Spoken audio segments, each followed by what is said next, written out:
Yo, what's up? This is part one of my Maggot tutorial. In this tutorial I'm going to show you how I make the piece out of a flat mold. It's kind of a more advanced technique and you need a buttload of stuff to do it, but out of all the molding techniques I find this one the easiest and the best one to begin with. So if you're just curious and you want to watch, hopefully it's not too confusing.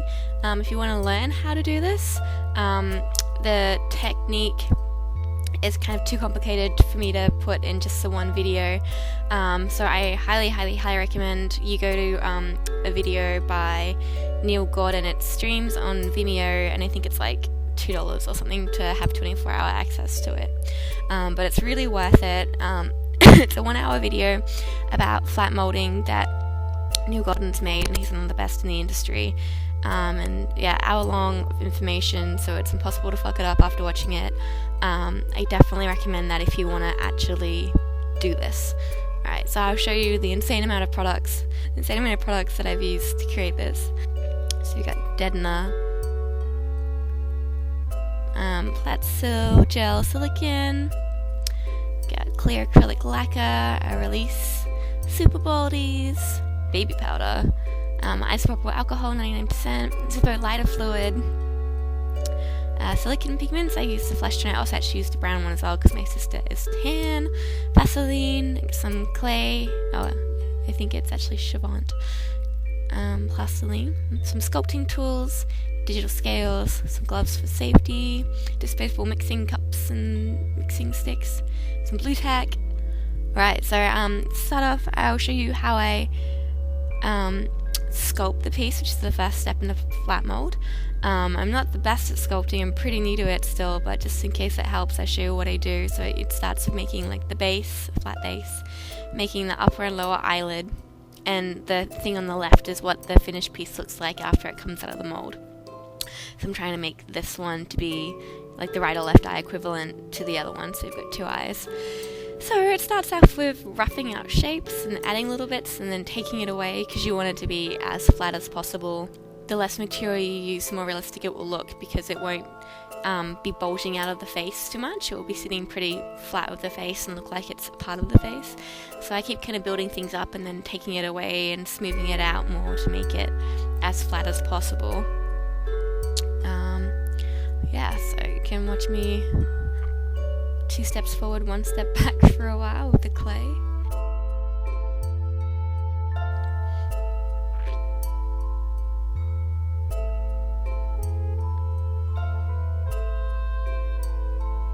And if you're really skilled, you could totally try and match the eye shape to the actor or actress that you're making the eye for. But I'm not that good at it yet, so as long as it kind of looks like an eye, I'm happy for now. And this is a female eye, which makes a difference when I put the lashes on it, I guess, more than anything else. So now I'm trying to create the fold of the eye, like that kind of tear duct area. And the inside, I usually leave the messing up of the inside to last.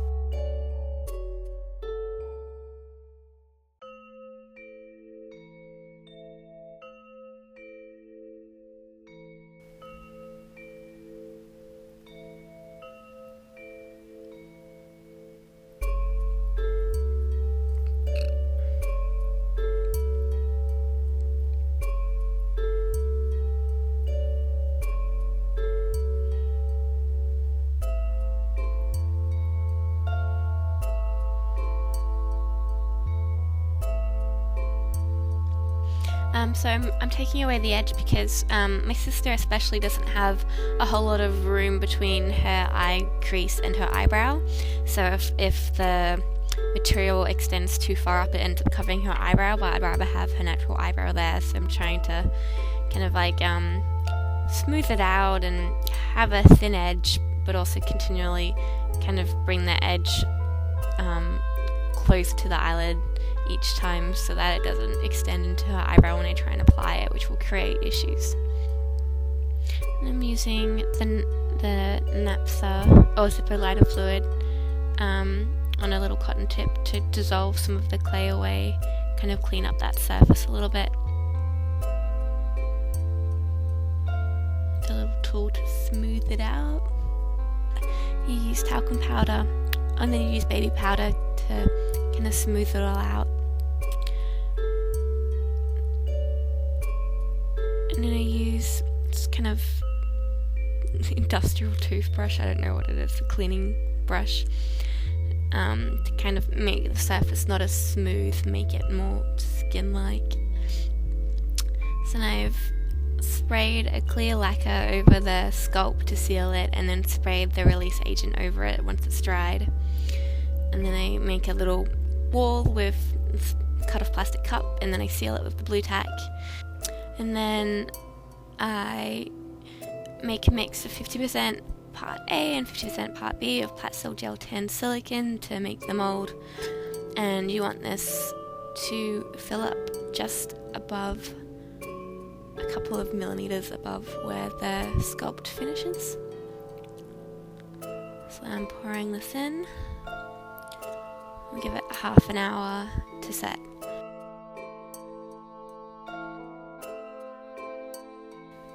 And carefully remove it from the sculpt. It's pretty clean. Just clean out those last little bits of clay.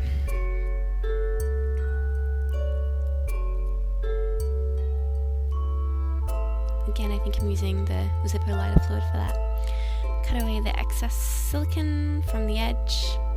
Don't need the sculpt anymore, so you can throw that away. So I've got two. I made one for the left eye and the right eye. And I'm going to use Super Boldies as the cap plastic, which will encapsulate the piece. So I'm mixing in some Super Boldies with the 99% alcohol in this little spray bottle. I like Super Boldies better than regular Boldies, because regular Boldies you need acetone, and I don't think I could use that little spray bottle because it would melt. So I'm putting Vaseline, rubbing it into all the little details so that silicone is released. And I add some of the spray fix as well. I'm going to spray 4 coats of the Super Boldies mix, each time allowing it to dry for a couple of hours, because it tends to sink into the deepest parts of those eyelids, and it doesn't like to dry very fast. So I give this like a day to do, rotating it each time so it's all covered. Once that's all dry, mixing up deadener with some pigments, and I believe the best mix so far has been like 50% deadener and then 25% Platzel Gel A and 25% Platzel Gel 10B. So 50% deadener. So mixing it in with skin coloured pigment and a little bit of brown because my sister is tan. And using the electronic scales to weigh it in just in grams. I think I did 10 grams of deadener, 5 grams of A and 5 grams of B. And then you put a little bit into the molds, and then you rub it into the grooves to make sure it gets all the detail. And then finish loading up the mold. Overloading the mold. And using a scraping thing, can't remember what it's called, like a palette knife or something. Usually scrape each one twice. And that cures for half an hour, and then I'm applying baby powder on it because the silicone is quite sticky. So baby powder helps to release, and then get a corner up, and I delicately with a brush baby powder underneath the cap plastic until I've gotten the plastic up over all the sides. And then from the bottom lid usually I'll get the brush under and lift it up, get the eyepiece out, put some more baby powder on there. It's pretty good. Do the same for the second piece.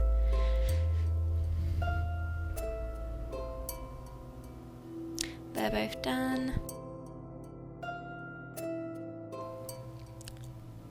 I also trim the outside because you do not need that much ball cap plastic.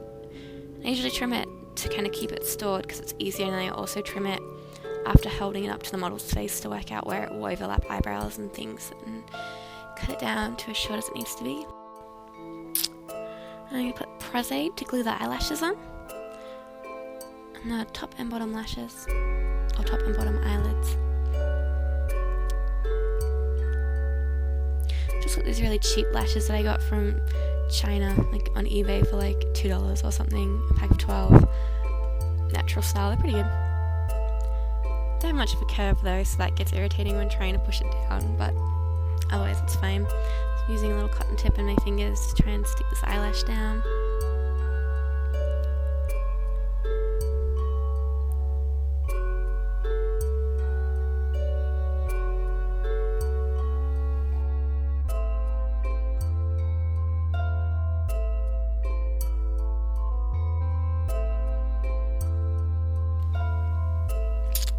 Same on the other side. And then I have these little individual lashes that I got from China and eBay as well. And these little individual lashes I use to do the bottom lashes. Just one by one, glue them down. It's a bit tedious. And then once they're glued down, I trim them a little bit because they are too long.